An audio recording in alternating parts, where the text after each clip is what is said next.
বাংলার আকাশে দুর্যোগের মেঘ, ইতিমধ্যেই উত্তাল সমুদ্র। তীব্র গরম থেকে অবশেষে মিলল স্বস্তি। স্বস্তির বাণী শোনালো আলিপুর আবহাওয়া দপ্তর।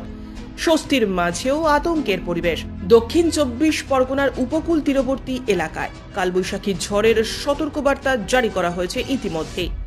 উত্তাল হয়ে উঠেছে দক্ষিণ 24 পরগনার উপকূল তীরবর্তী এলাকাগুলি। জারি করা হয়েছে সতর্কতা। দক্ষিণ 24 পরগনার উপকূল তীরবর্তী এলাকায় উপকূল থানার পক্ষ থেকে মাইকিং প্রচারের মাধ্যমে এলাকাবাসীদের সতর্ক করা হচ্ছে। এছাড়াও নামখানা, সাগর, কাকদ্বীপ, পাথর প্রতিমা সহ উপকূল তীরবর্তী এলাকায় মৎস্যজীবীদের গভীর সমুদ্রে মাছ ধরার ওপর নিষেধাজ্ঞা জারি করা হয়েছে।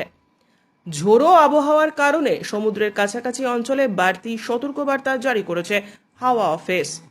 6 থেকে 8 এই 3 দিন উপকূল সংলগ্ন এলাকায় ভারী বৃষ্টি এবং ঘন্টায় 45 থেকে 55 কিলোমিটার বেগে হাওয়া বইতে পারে। এর ফলে উত্তাল হতে পারে সমুদ্র। ঢেউয়ের উচ্চতা হতে পারে 0.5 মিটার থেকে 1.2 মিটার পর্যন্ত। বুধবার পর্যন্ত মৎস্যজীবীদের সমুদ্রে যেতে নিষেধ করা হয়েছে। গত কয়েকদিন ধরে দক্ষিণবঙ্গে টানা তাপপ্রবাহ চলছিল। কলকাতা সহ প্রায় সর্বত্রই তাপমাত্রা 40 ডিগ্রির বেশি উঠে গিয়েছিল। কলাইকুণ্ডায় তাপমাত্রা ছাড়িয়ে গিয়েছিল 45 ডিগ্রি। গরমে হাঁসফাঁস পরিস্থিতিতে অবশেষে স্বস্তির বার্তা নিয়ে এসেছে আলিপুর। যদিও মৎস্যজীবীদের ক্ষেত্রে গভীর সমুদ্রে মাছ ধরার উপর নিষেধাজ্ঞা জারি করা হয়েছে।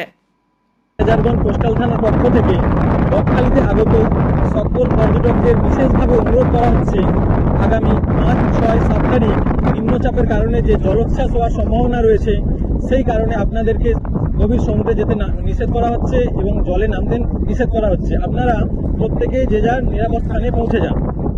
বকখালি রাজারগঞ্জ কোস্টাল থানার পক্ষ থেকে আপনাদেরকে বিশেষভাবে অনুরোধ করা হচ্ছে, সকল পর্যটকদের আপনারা কেউ সমুদ্রে জলে নামবেন না।